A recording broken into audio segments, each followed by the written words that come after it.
केंद्रीय मंत्री ज्योतिरादित्य सिंधिया की मां माधवी राजे सिंधिया का बुधवार को दिल्ली के एम्स में निधन हो गया। उन्होंने सुबह 9:28 पर अंतिम सांस ली। सिंधिया परिवार की राजमाता बीते कुछ दिनों से एम्स में वेंटिलेटर पर थी। माधवी राजे का पिछले 3 महीनों से दिल्ली के प्रमुख अस्पताल में इलाज चल रहा था और वह निमोनिया के साथ साथ सेप्सिस से भी पीड़ित थी। पिछले दिनों तीसरे चरण के मतदान से ठीक पहले ही ज्यादा तबीयत बिगड़ने के कारण सिंधिया परिवार की राजमाता को दिल्ली एम्स में भर्ती कराया गया था।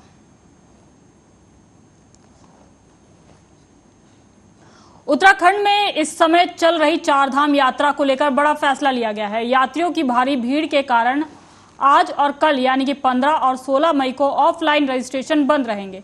चारधाम यात्रा को लेकर ये रजिस्ट्रेशन हरिद्वार और ऋषिकेश में हो रहे थे। इस समय हजारों तीर्थयात्री पहले से ही हरिद्वार और ऋषिकेश में फंसे हुए हैं। एक अनुमान है कि इस साल चारधाम की यात्रा करने वाले श्रद्धालुओं की संख्या में 44% की बढ़ोतरी हुई है। इसी कारण इस अव्यवस्था से हुई परेशानी के चलते चारधाम यात्रा को अभी स्थगित कर दिया गया है। इससे गंगोत्री धाम के पुजारी भी बहुत नाराज है। उनका कहना है कि मंगलवार को गंगा सप्तमी के मौके पर गंगोत्री में कोई भी श्रद्धालु नहीं आ सका। ऐसा इसलिए हुआ क्योंकि उन्हें बीच में कई जगह रोका गया। श्रद्धालु 22 घंटे तक जाम में फंसे रहे। स्थानीय प्रशासन श्रद्धालुओं से कुछ दिन रुक कर आने की अपील कर रहा है। सुप्रीम कोर्ट ने बुधवार को यूएपीए केस में न्यूज क्लिक के एडिटर प्रबीर पुस्तकास्थे की दिल्ली पुलिस द्वारा की गई गिरफ्तारी को अवैध बताया है। साथ ही कोर्ट ने प्रबीर पुस्तकास्थे को रिहा करने का आदेश दिया है। दरअसल दिल्ली पुलिस ने न्यूज क्लिक में चीनी फंडिंग से भारत विरोधी गतिविधियों के आरोप में पुरकास्थे को गिरफ्तार किया था। इसके बाद से वे जेल में बंद थे। पुरकास्थे ने दिल्ली पुलिस द्वारा उनकी गिरफ्तारी और रिमांड को सुप्रीम कोर्ट में चुनौती दी थी। लाइव लो की रिपोर्ट के मुताबिक सुप्रीम कोर्ट ने माना कि 4 अक्टूबर 2023 को रिमांड ऑर्डर जारी होने से पहले पुरकास्थे और उनके वकील को रिमांड एप्लीकेशन की कॉपी नहीं सौंपी गई थी। इसका मतलब यह है कि गिरफ्तारी की वजह से उन्हें लिखित में नहीं बताई गई। सुप्रीम कोर्ट ने पुरकास्थे की गिरफ्तारी और रिमांड को कानून की नजर में अवैध बताया और उन्हें रिहा करने के आदेश दिए। हालांकि कोर्ट ने अपने आदेश में कहा कि इस मामले में चार्जशीट दायर हो चुकी है। ऐसे में उनकी रिहाई ट्रायल कोर्ट की संतुष्टि के अनुसार जमानत और बॉन्ड प्रस्तुत करने पर ही निर्भर होगी।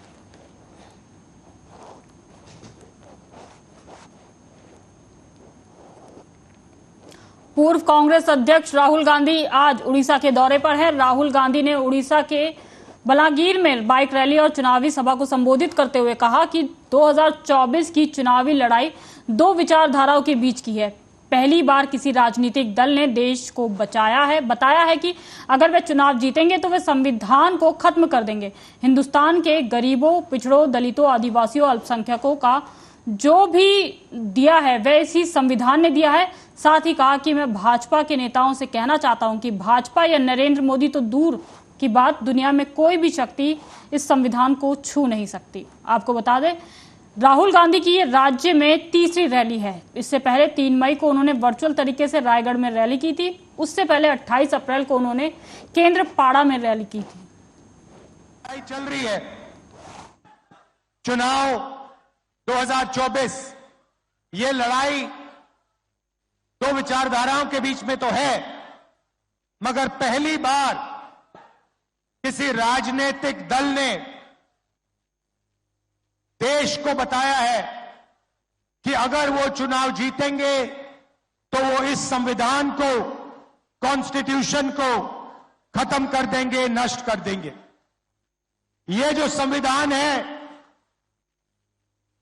इसी ने हिंदुस्तान के गरीब लोगों को, पिछड़ों को, दलितों को, आदिवासियों को, माइनॉरिटीज को, किसानों को, मजदूरों को जो भी दिया है, इसने दिया है। लड़ाई चल रही है चुनाव 2024, ये लड़ाई 2 विचारधाराओं के बीच में तो है, मगर पहली बार किसी राजनीतिक दल ने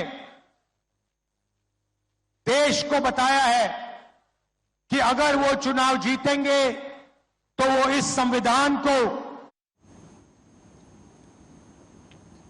केंद्रीय गृह मंत्री अमित शाह ने श्रीरामपुर में एक जनसभा को संबोधित करते हुए कहा कि ममता बनर्जी कांग्रेस सिंडिकेट कहती है कि धारा 370 को मत हटाओ। मैंने संसद में पूछा था कि क्यों ना हटाए, तो उन्होंने कहा था कि खून की नदियां बह जाएंगी। 5 साल हो गए, खून की नदियां छोड़ो, किसी की कंकड़ चलाने की हिम्मत नहीं हुई। जब इंडी गठबंधन का शासन था तो हमारे कश्मीर में हड़तालें होती थी, आज पीओके में हड़ताल होती है। कश्मीर में आजादी के नारे लगते थे, अब पीओके में नारेबाजी होती है। राहुल गांधी, आपको डरना है तो डरते रहिए। ममता बनर्जी, आपको डरना है तो डरते रहिए, लेकिन मैं आज श्री राम की पुर की धरती से कहना चाहता हूं कि पीओके भारत का है और हम उसे लेकर रहेंगे।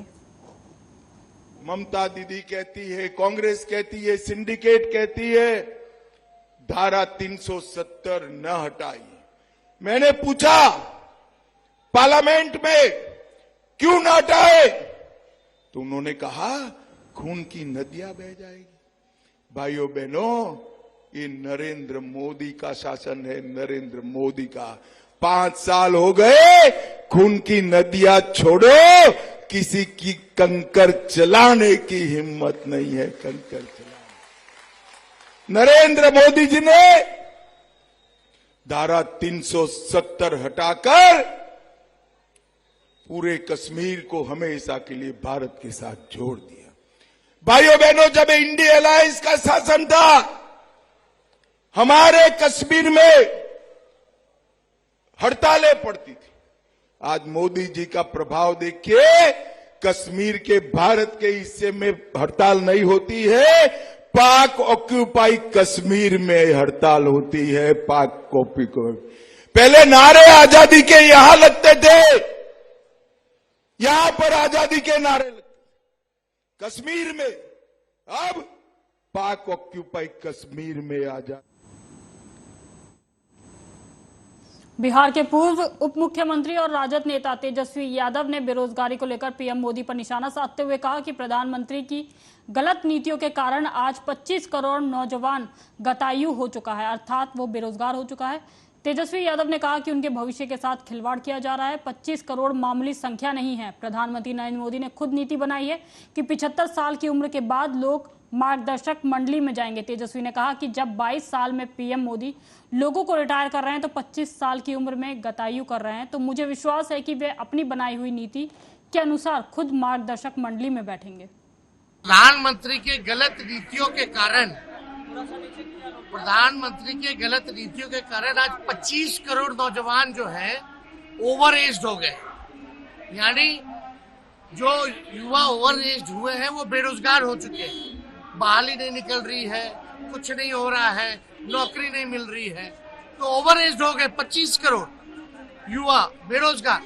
यानी 25 करोड़ जो ओवर एज हुए हैं उनके भविष्य के साथ खिलवाड़ किया गया। और 25 करोड़ जो संख्या है वो मामूली संख्या नहीं है। और प्रधानमंत्री जी ने खुद नीति बनाई थी कि 75 साल के बाद जो है मार्गदर्शक मंडली में लोग जाएंगे।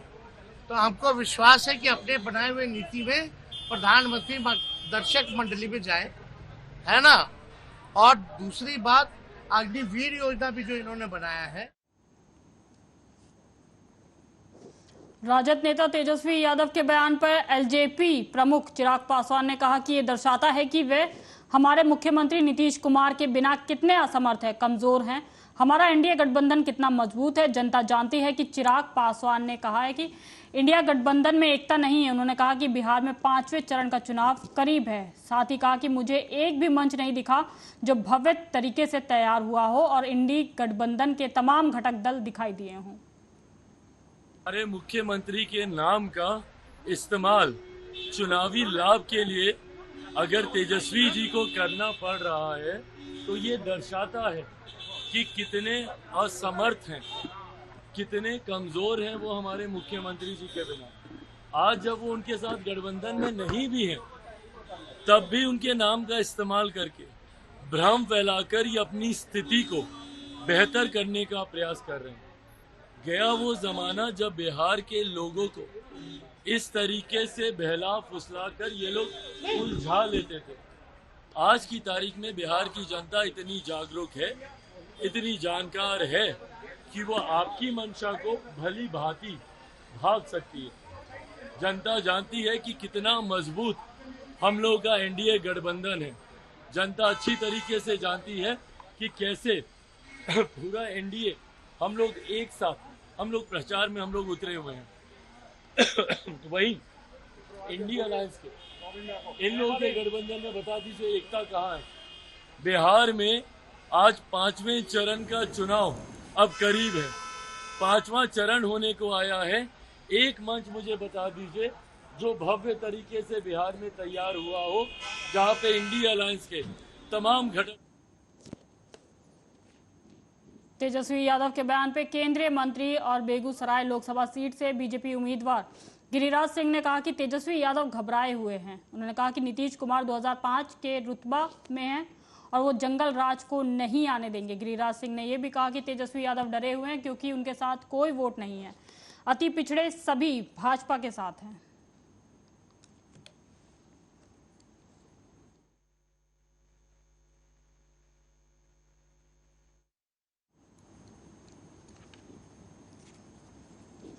इंदौर के आजाद नगर थाना पुलिस ने एक शॉर्ट एनकाउंटर में 2 शूटर्स को गिरफ्तार किया है। इस मुठभेड़ में मुख्य शूटर शाकिर को पैर में गोली लगने से घायल हो गया है।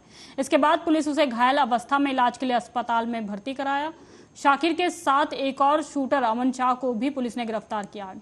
दरअसल आरोपियों ने 2 दिन पहले आजाद नगर में रहने वाले मोइन खान नाम के युवक की गोली मारकर हत्या कर दी थी। मोइन खान 12वीं क्लास का स्टूडेंट था। आरोपियों ने उसे आजाद नगर में नूरानी मस्जिद के पास गोली मारी थी। पुलिस जांच में पता चला है कि मोइन के मंझले भाई मुबस्सिर ने खजराना इलाके के आरिफ खिलजी की बेटी से उनकी मर्जी के खिलाफ शादी की थी, जिससे नाराज आरिफ खिलजी ने मोइन के ऊपर हमला करवा दिया।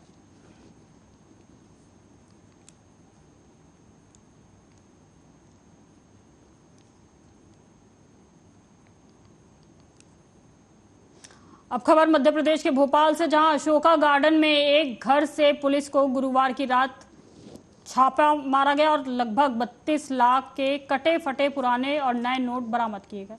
शुरुआती जांच में सामने आया है कि युवक मनी एक्सचेंज में काम करता है। मामले में डीसीपी प्रियंका शुक्ला ने बताया कि रश्मि अग्रवाल दुबे के नेतृत्व में एक टीम ने मामले की जांच कर रही है। टीम ने रविवार और सोमवार की रात कारोबारी के बैरागढ़ स्थित एक ठिकाने पे दबिश की। यहां से पुलिस ने नोटों के भरे 6 बैग बरामद किए हैं। इन बैग से 40,11,400 रुपए बरामद किए गए हैं। जिस मकान में दबिश देकर रकम बरामद की गई है वह कारोबारी कैलाश खत्री की बहन की बताई जा रही है। इस प्रकार कुल रकम 71,69,473 रुपए हो गई है। शुक्रवार को कार्रवाई के बाद अशोका गार्डन की तत्कालीन थाना प्रभारी वंदना लकड़ा को सस्पेंड कर दिया गया है। इसमें पुलिसकर्मी के द्वारा कोई भी बैग नहीं उठाया गया है, ये क्लियर है इसमें। लेकिन जो टीम गई थी उनकी सबसे बड़ी लापरवाही थी कि उन्होंने वहां पर लॉक लगवाने के बाद कोई अपना गार्ड नहीं छोड़ा, जिस वजह से उनको फैमिली को मौका मिला वहां से 6 बैग्स मूव करने का, जिसकी अभी तक लगभग जो रिकवरी हुई है उसके बेसिस पे लगभग 40 लाख रुपए वहां से मूव कर दिए गए थे। तो ये गंभीर लापरवाही है जिसमें इनका सस्पेंशन हुआ है और उनके विरुद्ध जांच ऑर्डर की गई है। तकरीबन कितना लगभग टोटल कितने पैसे बरामद? इसमें टोटल 71 लाख रुपए बरामद किए गए हैं। किन किन व्यक्तियों पे पुलिस द्वारा कार्रवाई की गई है?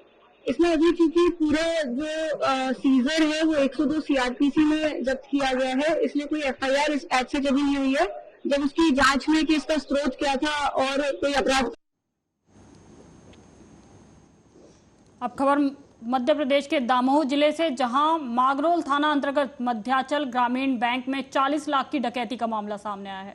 जानकारी के मुताबिक 5 हथियारबंद बदमाशों ने घटना को अंजाम दिया। फिल्मी स्टाइल में नकाबपोश बदमाशों ने पहले कर्मचारियों को बंधक बनाया और उसके बाद पिस्टल की नोक पर बैंक लॉकर से बदमाशों ने 40 लाख की रकम निकालकर फरार हो गए। घटना की खबर लगते ही आसपास के थाना क्षेत्र और पुलिस और बैंक अधिकारी घटनास्थल पर पहुंचे। साथ ही घटना की गंभीरता को देखते हुए सागर डीआईजी सुनील जैन और एसपी स्वीकृति सोमवंशी पूरे मामले की खुद जांच में जुट गए हैं। उसमें जो लड़का यहाँ पर जिससे मारपीट हुई है उसने अपने स्टेटमेंट्स बताया है कि लगभग 5 लोग थे, नकाब पहने हुए थे। उसमें से किसी को भी वो पहचान नहीं पाया, देख नहीं पाया और उसके साथ उनके पास एक कट्टा था लोगों ने बताया और उसके अलावा कुछ धारदार हथियार भी थे, जिससे उसने उसके 1-2 जगह पर कट्स भी किए हैं फरियादी के। उसके बाद वो लोग उसको एक कमरे में बैठा के रखे रहे, जहाँ पर उसको दबाव से बना के उसको बैठाया और उससे मारपीट की, और दूसरी टीम ने जाके सेफ से पैसे निकाले। सर करीब कितने की लूट हुई? अभी इन्होंने जो आंकड़ा दिया है वो लगभग 40 लाख का है। उसको अभी इनका सिस्टम है उससे हम टैली करेंगे, तो रियल फिगर उसके बाद ही कंफर्म कर पाएंगे। सीसीटीवी फुटेज खंगाले गए हैं, क्या कुछ पाया है? कितनी टीमें गठित की गई हैं जांच के लिए? अभी हमने अपने 2 सब डिवीजन जो ऑफिसर हैं एसडीओपी उनको इसमें लगाया है जांच में। एसडीओपी हटा और एसडीओपी उनके जितने भी थाना क्षेत्र के थानाधिकारी हैं वो भी यहाँ पर आए हुए हैं। अभी लोकल सीसीटीवी फुटेज देखे जा रहे हैं, उस पर अभी बताना कुछ क्लियर नहीं है। बैंक की सीसीटीवी फुटेज अवेलेबल नहीं है क्योंकि वो जो आरोपी थे वो डीवीआर ले गए हैं साथ में। तो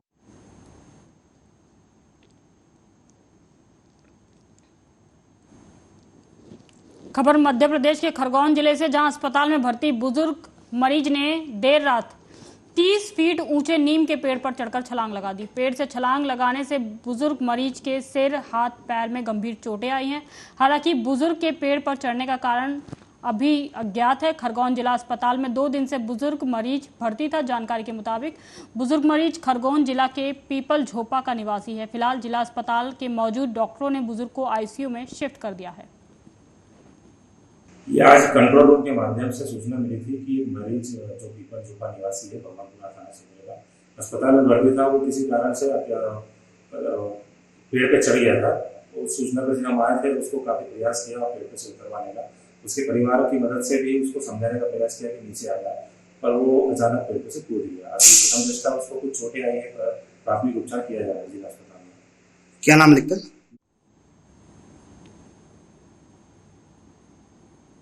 तो फिलहाल अभी के इस बुलेटिन में बस इतना ही। देश दुनिया की तमाम खबरों के लिए आप देखते रहें आर्या न्यूज।